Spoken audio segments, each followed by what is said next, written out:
nama miidiyaa taatee erga miidiyaa tokko hojjechuudhaaf jalqabdee meeshaa si barbaachisu akkasuma immoo maaltu yuutuubii kanaaf barbaachisa jettee adda baafachuun kee dirqama.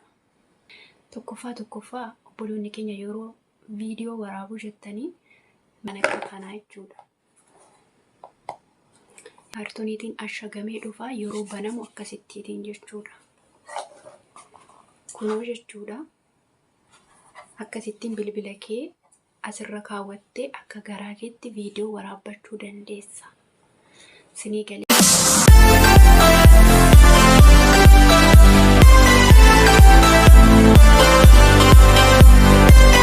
nagaan isiniif haa baay'atu. Hordoftoota yeroo mul'ata akkam jirtu nagaa keessanii ani obboleettiin keessan nagaa guutuu irraa afaan qaba. Guyyaa har'aa ittuma taa'ee yaadiin jireenya dabarse tokko isinitti himuun dhufe. Yeroo tokko waa tokko gaafa hojjettu miidhaas qaba faayidaas qaba. Waa tokko irra ga'uuf immoo tola bira ga'uun hin jiru. Hojii kamiyyuu haa taatu, xinnaa haa taatu, guddaa haa taatu. Kanaafi ergaan koo guyyaa har'aa ergaa lama. Tokko namoota yuutuubarii hojjetaniif, lama immoo nama ta'ee namni bilbila abee hin jiru yeroo ammaa kanatti jechuudha. Haa ta'u malee haala kamiin akka fayyadamnu baay'een keenya haala rakkisaa keessattidha. Keessattuu amma fakkeenyaaf kaniin ani dubbachuu barbaadu inni dura obboloota koo yuutuubarii hojjettaniifidha. Har'a mana barumsaa galuu gaafa barbaadu barataa yookaan barattuun tokko meeshaa mana barumsaa sanaaf barbaachisu qabaachuu qaba. Sinii galee walaa caalu garuu daftarri amma fakkeenyaaf barataan sooressaaf barataan hiyyeessaa haa jiraatu garuu haalli ittiin qulqullummaa fi haalli boorsaa isaa garaagara. Garuu hundisaa daftara jedhama mitiire. Har'as nama miidiyaa taatee erga miidiyaa tokko hojjechuudhaaf jalqabdee meeshaa si barbaachisu akkasuma immoo maaltu yuutuubii kanaaf barbaachisa jettee adda baafachuun kee dirqama. Sinii galee miti. Haalli nuti keessa jiraannee baay'een keenya yuutuubii hojjennu haala rakkisaadha. Garuu haa ta'u malee tooftaatti fayyadamuun sumarraa jalqaba. Innis maali yoo jettanii yeroo baay'ee madaamonni keenya akka yuutuubii nuti hojjennu hin beekan.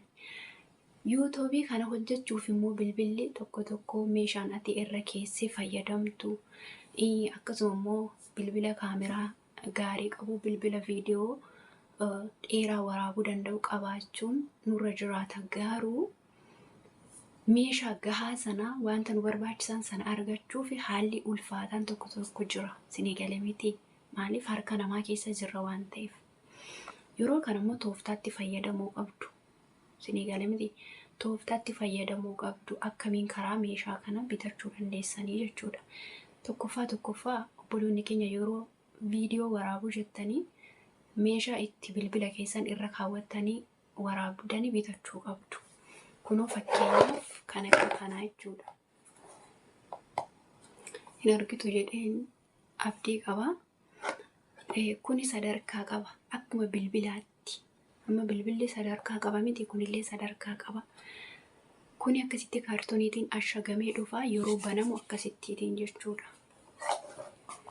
Kunoo jechuudha. Akkasittiin bilbila kee asirra kaawwattee akka garaa keetti viidiyoo waraabbachuu dandeessa. Sinii galee miti. Kan akkamiin bitachuu dandeenya madaamiin koo ishiin jettuu jechuu dandeessu. Ani amma kana maal jedheen bitadheera maatii koofiin kennaa erga jedhee jechuudha. Sinii galee miti. Yookaan obboleessa yookaan obboleettii kootu hojiif barbaada jettanii bichisiifachuu qabdu. Warri madaamiin keessan isiniin eeyyamne. Warri isinii eeyyamamu immoo bitachuu dandeessu. Garuu gaafa miidiyaa hojjettanii sirriitti erga hojiitti galtanii akka viidiyoon keessan isinii bareeduuf akkasuma immoo yeroo tokko kutaa nuti keessa gallu viidiyoo waraabuuf nu mijatu. Sinii galee miti. Akkasuma immoo mana madaamii keessa teessanii waraabuuf hin ulfaata. Kanaaf kana qabaatte jennaan kilaasii kee keessaa iddoo barbaadde keessee of waraabuu dandeessa. Kanarra kan dheeratu jira, kanarra kan xiqqaatu jira. Tokko kana. Sinii galee miti. Amma kun akkana biraatti ani birrii 15 nan bitee hani 100 zira, 150 zira, kan 50 zira akka naannoo jirtaniitti. Akkasuma bilbilallee bitee maatii koof erga jettanii tooftaatiin dabalata bitachuu qabdu. Sinii galee miti. Yeroo kana maaliifidha? Bilbila tokko yoo miidiyaa kee fayyadamte bilbila tokkoon immoo amma keessumaa ijoolleen keenya biyyoota garaa jiranii qilleensarra kan isaanii waaqeffatanii kan isaan tajaajilan jechuudha. Karaa garaatiin yeroo kana jireenya amantii keessaa baatee gara miidiyaa qofaatitti deebuun qabdu. Jireenya miidiyaa keessaa baatees amantii qofatti deebuun qabdu. Isa foonis isa afuuraas karaa sii danda'ameen tattaafachuu dandeessa. Malee fakkeenyaaf bilbila tokko bichaa qabaattanii akka garaa keessanitti gara tajaajila keessaniitti illee gara miidiyaa keessaniitti illee akkasuma immoo viidiyoon keessan yeroo hojjetaa dhuftan bilbila keessan guutaa deema. Isa kanaaf maal gochuu qabdu? Tooftaatti uumuu qabdu. Tokko kana. Lammaffaa immoo obboloota koo isa amantaa kiristaanaa ta'u, amantaa musliimaa ta'u, amantaa ortodoksiyaa ta'u. Namni amantaa isaa karaa onlaayinii dhaggeeffatu eerfoonii isa barbaachisa. Sinii galee miti. Eerfooniin gosa qaba. Yeroo tokko madaamonni gaafa eerfoonii gurra keessatti arganii hin jaallatani. Kanaaf tooftaatti uumuu qabdu.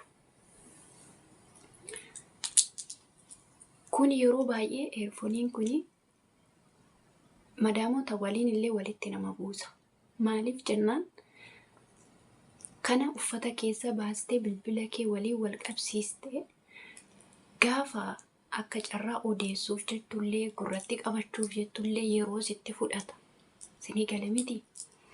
Akka tasaa immoo kana gurratti saaqattee bilbila kiisii keessa kaawwachuuf illee rakkisaadha. Kanaaf hamma danda'ame isa dheeraa kana otoo hin taane kan akka kanaa fayyadama. Kan akka kanaa jechuudha. Ani jechaadha. Sababa eerfoonii kanaaf bilbiloota 2 kisaareera. Maaliif jennaani eerfoonii kana bilbilarraa buqqistee iddoo biraa kaa'uu hin dandeessu. Kana gurratti saaqadhee jechuudha kana. Kiisii keessa bilbila kaawwadhee akka tasaa otoo mana qulqulleessaa jiru jechuudha. Kiisii keessa bilbilli lafa na jalaa bu'ee kunoo jechuudha. Bilbiloonni kun lamaan faayidaa hin qaban yeroo amma tabalaashanii taa'u. Sababa tokko na jalaa kufee darajaa irratti tokko bishaan keessa na jalaa bu'e. Ani kana hundaa waan isinitti odeessuuf maaliif dhabeettu? Dafqineef hinna hundi keenya. Sinii galee miti. Sababa itti balaa garaagaraatiin qarshii keenya fin'urraa tooftaatti uumuu qabna. Amma kun bishaan keessa na jalaa bu'ee achumaan gubate. Mana bilbilaa geessinaan illee hojjechuu hin danda'u. Sinii galee miti. Kanaaf kan akka kanaa jechuudha. Bichisiifachuu qabdu. Kanaaf takka gurra keessan kaawwattan jennaan bilbila keessan iddoo gaarii, iddoo bishaan hin xumne tokko kaawwachuu dandeessu. Yeroo meeshaa ixxan keessumaa, yeroo meeshaa ixxan jechuudha. Eerfoonii kana gurra keessa kaawwattanii qodaa dhiquu bilbilli asii kiisii keessa jira akka tasaa yoo jarri isinitti dhufan illee rakkisaadha. Kanaaf namoota keessumattuu ani kana dubbadhu namoota oksanii eerfoonii fayyadamanidha. Sinii galee miti. Kanaaf amma dandeessanii kana bitadhaa. Sin fayyada. Yeroo dheeraas turuu danda'a. Kanaaf yeroo yerootti deddeebinee bilbila of jalaa cabsuu, akka tasaa nu jalaa kufu, akka tasaa bishaan keessa kufu rakkoon qabu jennee deebinee gaafa bibbittaama turru sinii gala miti baasiin keenya booddee nuu gala. Sinii gala miti. Kanaaf akkamitti akka finne, akkamitti akka dadhabnu beekna waan ta'eef warri keessa turru of eeggannoo godhachuu qabna. Kallattii hundumaatiin iyyuu jechuudha. Kanaaf warri madaamii keessan isinii bituudhaaf illee eeyyamamtuun taane karaa onlaayinii fa'aa argachuu dandeessu. Manumatti isinii fiduu danda'u. Haala kan yeroo bichisiifattan immoo 2-3 takkatti bitadha. Sinii galee miti. Yeroo mate deddeebitee bitachuu barbaaddutti hin jaallatan jarri. Kanaaf akkasitti tooftaa itti uumaatu fayyadamaan isiniin jira. Keessumattuu warra yuutuubarii meeshaa gaarii qabaachuu qabdu. Yoo Waaqayyo jedhe gara biyya keessanitti gaafa deebitanii haala bareedaatiin hojjechuu dandeessu. Kin garuu asitti viidiyoo of waraabuun hin ulfaata. Kanaaf karaa nu danda'amu immoo yaalii gochuun gaariidha. Yaadni koo har'aa kana fakkaata. Akkasuma immoo yaada biraa tokko kan namni hundi kan yuutuubarii ta'e namni beeku kan qabu tokko kutaa biraatitti ittiin isinii fufa. Waaqayyo isin haa eebbisu. Eebbifama.